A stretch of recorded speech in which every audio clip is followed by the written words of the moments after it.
ओम गण गणपतये नमो नमः। श्रीमद् वाल्मीकि रामायण सुंदरकांड 23वां सर्ग। राक्षसियों को सीता जी को समझाना। शत्रुओं को रुलाने वाला राजा रावण सीता जी ने पूर्वोक्त बातें कहकर राक्षसियों को उन्हें बस में लाने के लिए आदेश देकर वहां से निकल गया।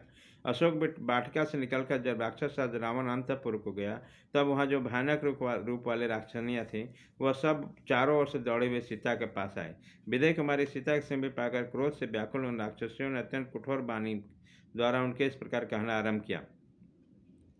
सीते, तुम पुलस कुल में उत्पन्न हुए सब श्रेष्ठ दशग्रीव महामुनि रावण के भार्या बनना भी कोई बहुत बड़ी बात नहीं समझते।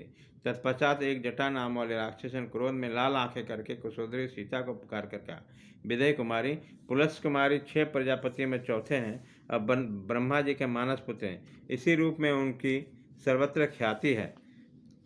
पुलस्त्य के मानस पुत्र तेजस्वी महर्षि विश्वा हैं, वे प्रजापति के समान प्रकाशित होते हैं। विशालोचने, वे शत्रुओं को रुलाने वाले महाराज रावण उन्हीं के पुत्र हैं और समस्त राक्षसों के राजा हैं। तुम्हें इनकी भार्या हो जाना चाहिए। सर्वांग सुंदरी, मेरी इस कही हुई बात का अनुमोदन क्यों नहीं करते? इसके बाद बिल्ली के समान भूरे आंख वाले हरिजटा नामक राक्षसी ने क्रोध से आंखें फाड़कर कहना आरंभ किया, अरे जिन्होंने 33 देवताओं को तथा देवराज इंद्र को भी परास्त किया, उन राक्षस राज देव रावण की रानी तो तुम्हें बन जाना चाहिए। तुम्हें अपने पराक्रम पर गर्व है, वो युद्ध से पीछे न हटने वाला शूरवीर है। ऐसे बल पराक्रम संपन्न पुरुष की भार्या बनना तुम क्यों नहीं चाहती? महाबली, राजा रावण अपने प्रिय और सम्मानित भार्या मंदोदरी को भी, जो तुम्हारी स्वामिनी है, छोड़कर उसके पास पधारेंगे। तुम्हारा कितना महान सौभाग्य है। वह सहस्रों रमणियों से भरे हुए अनेक प्रकार के रत्नों से सुशोभित उस अंतःपुर को छोड़कर तुम्हारे पास पधारेंगे। अतः तुम्हें उन्हीं की प्रार्थना मान लेनी चाहिए। तदंतर बिकटा नाम वाली राक्षसी ने कहा, जिस भयंकर पराक्रमी राक्षस राज ने नागों, गंधर्वों और दानवों को सम्रांगण में बारंबार परास्त किए हैं, वही तुम्हारे पास पधारे थे। नीच नारी, उन्हीं संपूर्ण ऐश्वर्य से संपन्न महामना राक्षस राज रावण की भार्या बनने के लिए तुमने क्यों इच्छा नहीं की?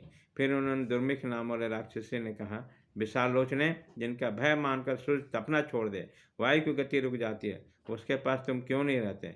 श्रीवनी, जिसके भय से वृक्ष फूल बरसाने लगते हैं